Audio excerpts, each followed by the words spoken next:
All right, so we are up to Gravity's Rainbow Part 2. Now we're up to Episode 4, which brings us up to page 229 in the Penguin edition. So Episode 4 now returns to England. Katja Borgesius has gone back to England. And now we're back with the White Visitation and Pointsman. And this episode begins, in this video I'm going to cover Episodes 4, 5, and 6. And then we'll finish with 7 and 8 tomorrow. So Pointsman is writing poetry that he doesn't want anybody to see in imitation of T.S. Eliot's J. Alfred Prufrock. It's bad poetry. And then at ARF, they are having a discussion now. They're in a bit of despair because they think they may have lost the whole operation with Slothrop. And they're all sitting around debating about it. And they're worried that Slothrop's knocked out Dodson Truck and the girl in one day. The whole thing's falling apart, Pointsman. And Sir Stephen came back. Fitzmaurice House has dropped out of the scheme. There have been embarrassing inquiries down from Duncan Sandys. So they think they might be losing the whole operation with Slothrop. So they're worried about it. But Pointsman reassures them that things are on track. They just have to have faith in him. Basically, he's the one running the show here. That the Slothrop project is his domain. It's what he's in charge of. And then so comes this very interesting scene with Brigadier General Pudding, who, remember, is close to 80 years old. Pynchon doesn't say exactly how old he is, but that he's close to 80 years old. And he's made himself relatively scarce, so he's not seen around that much. But now we see him sneaking out, leaving the proceedings and going down sets of stairs into a lumber room and then down further. He keeps going down and down and down. So there's this image of a descent, which is very important because this whole sequence is a parody of the ascent to the Merkaba in the Jewish mystical tradition, which is connected with the Kabbalah. It's one of the areas of the Kabbalah. And the ascent to the Merkaba is about the ascent to recover the throne of Ezekiel, or at least the chariot of Ezekiel, as it appears in the book of Ezekiel. It's a chariot first. Later, it becomes, from about 100 BC onwards, it becomes characterized as the throne. The Merkaba is the throne of God. It is the ultimate high mystical transcendent vision. And it is characterized as having 7 rooms, 7 antechambers that the initiate goes through. And Metatron is one of the great angels, the highest of the angels in this Jewish tradition. And so he passes by a room where a guy, as though he were like a schizophrenic guy in his cell, saying, I am blessed Metatron, I am keeper of the secret, I am guardian of the throne. So Pynchon gives you the heads up there. And then, so we follow Brigadier General as he goes into these 7 rooms, which become a kind of inversion of the Merkaba, because here it's a descent into hell. And these rooms have a kind of, each one of them has a kind of inversion or turning upside down of one of the primary virtues of each of the 7 rooms ascending to the throne of God. In the first room, there's a hypodermic outfit. So at the first station, there's devotion, but now we have addiction instead of devotion in this first room that Brigadier General Pudding encounters. In the second antechamber, there's an empty red tin that held coffee, and the brand of the coffee is Savarin. But it's meant to remind you of the lead character of Leopold von Sacher-Masoch's novel Venus in Furs, whose name is Severin, because we're about to get an S&M scene here. So he wants to give you that. So we have depravity now, not purity, for the second station of this inversion. It's like Joyce doing a black mass in the Ulysses of the Merkaba. And then in the third, a file drawer is left ajar, and there's an open copy of Croft Evans' 1898 book, Psychopathia Sexualis, on sexual deviancy, or at least what back then was termed sexual deviancy. And so here we have not sincerity, but scientific objectivity. And then in the fourth room, he finds a human skull. So, and this mocks being with God. Instead of a being with God, we have this being with a human skull. And then in the fifth room, he finds a Malacca cane, which is simply a cane with a round silver knob on the end of it, that you find in some of the old gangster movies and Sax Rohmer's Fu Manchu stuff, his novels. A Malacca cane. And in the sixth chamber, hanging from the overhead, is the dead body of a British soldier that's rotting, and it traumatizes him a bit. And then the seventh cell, of course, which would correspond to the throne of God. And here we have at the 7th cell. He goes into a room that's a kind of like a prison cell, and we find Katja Borgesius. She's not mentioned here by name, but we know it's her. And we also know in Brigadore's head, as he's thinking, that Pointsman has arranged all of this for him. We don't know why at this point, why he's done this, but he has arranged this and thought it through carefully. So he goes in, he's in uniform, and he goes into this cell, and Katja is there. She's completely naked, with the exception of a black cape, and naturally for S&M, a pair of black boots. Gotta have that for a woman in S&M. And so he goes in and he kneels down before her, and he has to kiss her boots, and she tells him to get rid of the outfit, strip naked. So he takes off all his clothes. He has an erection, and then she's standing above him. He's down, kneeling, and she's standing above him, legs spread apart, her vagina visible, and then she just pisses into his mouth. And then she takes a shit on him. She takes a shit on him, and then he has to eat it. He eats it up. So I guess this is part of the part of the ritual. So the ultimate divine image here isn't the throne of God. It's what's between Katya's legs and all the stuff that's going on there. Pynchon's pretty funny. So, and we don't know why this is going on. Hopefully he'll explain it at some point later on. I can't remember. So then that's the upshot then of episode 4 back in England. Now with episode 5, we get back to the casino, Hermann Goering. And now it's March 20th. And Steven Weisenberger says that this is most likely Slothrop's birthday, March 20th. Werner von Braun's birthday was March 23rd.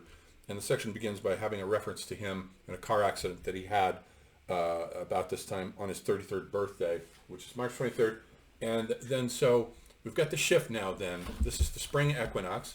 And Pynchon points this out. We're shifting from Pisces to Aries now, from water, what he calls water sleep, to fire, what he calls fire waking. That's crucial. Fire waking, water sleep, so fire waking. Pisces to Aries. Aries has to do with the stabilization of a fixed identity and with rebirth. And so what we'll see here in these next couple of episodes is that Slothrop is waking up.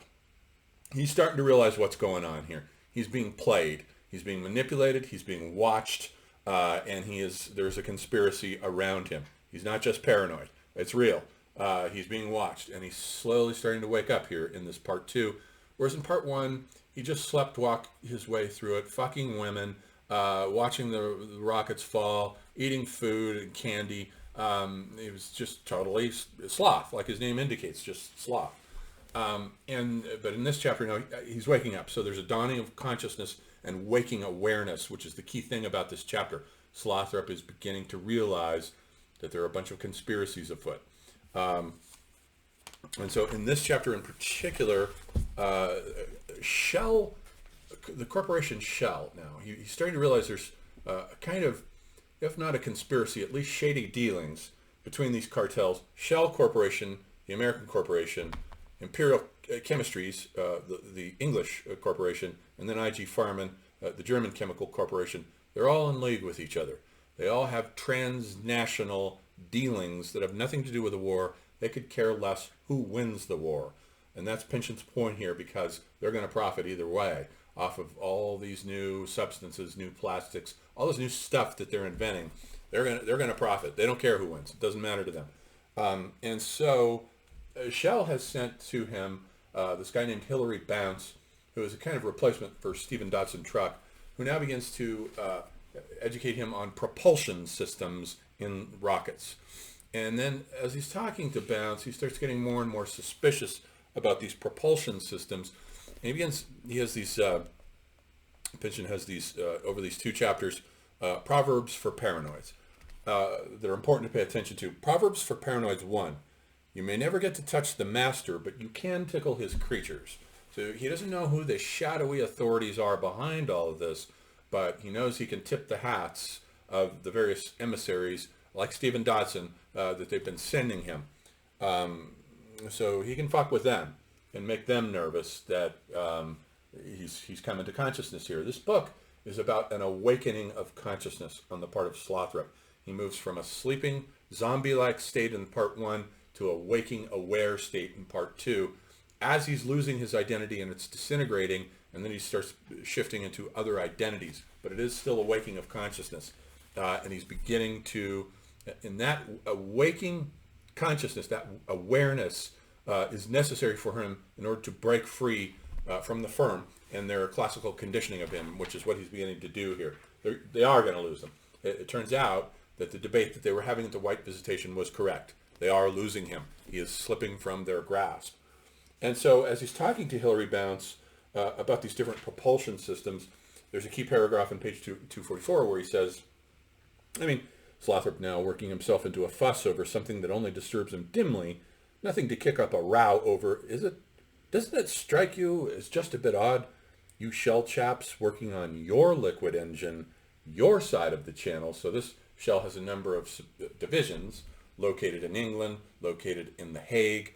There's a Dutch shell. There's a shell Mex.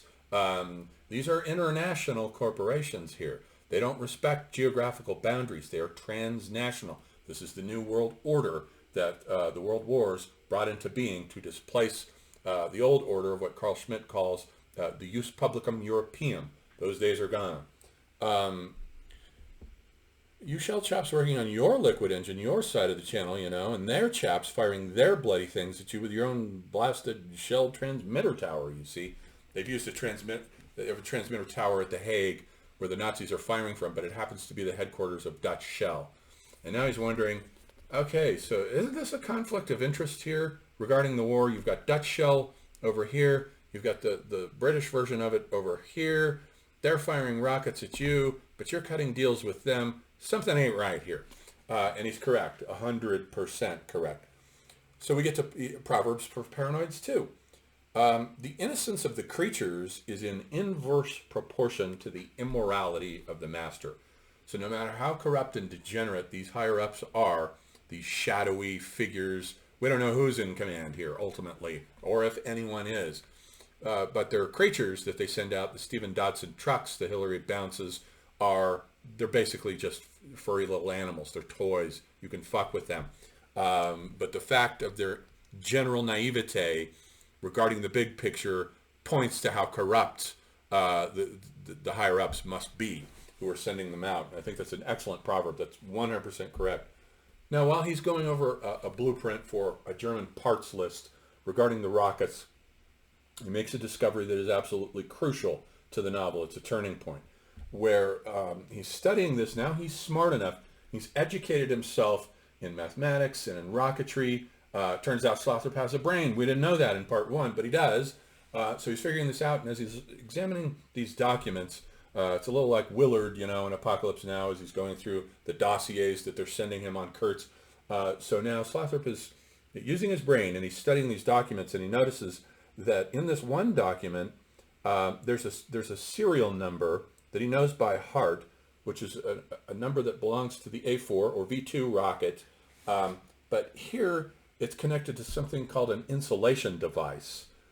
And now he's wondering why there's an insulation device with a DE rating, which is the Nazis' version of top secret, Geheime Kommandosache. And so now he's wondering about it. And it refers to a document called SG1, which will turn out to be the Schwarzgerät, a mysterious device, a black device, the S-Gerät, as it's also called. We don't know exactly what it is, but it's in connection now with this Imapol XG. And this is the page where he first discovers Imapol XG. He's looking at these documents, and opposite the parts listing over in the materials column now, here's Imapol XG. Oh, really? Insulation device made of Imapol XG, huh? So he's thinking about it because he knows that Imapol XG is a plastic that was invented by Laszlo Yanf and was made available to IG Farben in 1939. That's the year the war began, in September with the German invasion of Poland. Interesting coincidence. So he's thinking about these things, and Hilary Bounce is acting all naive. Something wrong? We don't know if he's really naive or if he's just pretending. He's talking about the liquid oxygen, and something's not adding up. And then we get to this crucial point on page 246, the next page, where he says, it has even in a way inspired the present teletype plot. Who'd know better than an outfit like Shell? With no real country, no side in any war, no specific face or heritage, tapping instead out of that global stratum most deeply laid, from which all the appearances of corporate ownership really spring. So you're starting to realize here how corrupt and degenerate these corporations really are, and they are the scumbags of the world that we are living in right now. Corporations are totally corrupt. I remember reading in Empire, Hart and Negri's book, Empire, where they talk about the three main social formations or political powers in the world today. We have all the nation states that are members in the UN. There's quite a few of them. A bunch of them are jokes. And then below that, we have the NGOs, the non-governmental organizations, like the Doctor Sans Médecine, which don't really have much power at all. They're non-governmental, after all, and the corporations. And the corporations are way powerful than those other two, than the nation states. Despite the nation states having militaries, the corporations are more powerful in the way things are organized today on the economic stage. And at this point, in the age of capitalism, hyper-capitalism rather, that's all that matters, is the economic stage. The corporations are running the show. They don't have armies yet. I emphasize that word yet, but we'll see with organizations like Blackwater and so forth, who's going to hire them next. So Pynchon, this is all about Pynchon giving you a heads up. On the world that you're living in, you should be aware of what's going on. You are Tyrone Slothrop. You need to pay attention to what is happening in this world around you. These corporations are shadowy, they're corrupt, they have no accountability, and they have way too much power. As we saw here with the last election, way too much power. Now they're moving into political censorship, which is absolutely ridiculous. It's something out of Aldous Huxley or George Orwell. You should pay attention to that and be aware of it and be worried about it. This is what Pynchon wants you to think about. So we're moving into episode 6 then, which is still at the French Riviera. But now there's a party being thrown by this guy named Raoul. So Pynchon goes there, and it's Raoul's party. There's a bunch of underworld types at this party, and he meets one guy in particular named Blodgett Waxwing, who's wearing a zoot suit, which is what the sort of gangsters wear, like Malcolm X wore in his gangster days. It's very sharp, elegant. You can look him up if you haven't seen one. So this guy's wearing a zoot suit, and he's talking to Slothrop at the party. He says, hey, come outside. And he says, hey, I want you to take this envelope. It's a little bit like the scene in Godfather Part 2, where the Robert De Niro playing the Marlon Brando character as a young man, goes in, and the guy across the way from his window says, hey, can you hang on to these guns for me in your bathtub for a while? It's the same type of thing. So he gives Slothrop this envelope. Puts it in his pocket. He has no idea what the fuck it is. And so this guy is involved in some sort of a drug deal gone wrong with some woman named Tamara, who involving a future opium shipment being used by her as security against a loan from Italo, another guy. And this Italo owes Waxwing for a Sherman tank that his friend Theophile is trying to smuggle into Palestine. So it's this convoluted drug terrorist underworld plot thing that Blodgett is associated with. And he starts talking to Slothrop about it, and the tank shows up. The tank actually comically shows up in the front yard of the house, and the hatch opens up, and Tamara steps out, then gets back in, and she launches a shell through the window of the house, which fortunately turns out to be a dud. All it does is light some curtains on fire. And everybody's a bit alarmed by this, naturally. And then Blodgett pulls Slothrop aside, and he says, you were right. You are the man. And he says, that's nothing, Errol Flynn, frisking his mustache. I saved a dame from an octopus not so long ago. How about that?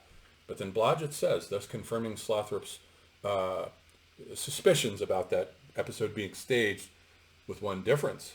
It says Blodgett Waxwing, this really happened tonight, but that octopus didn't.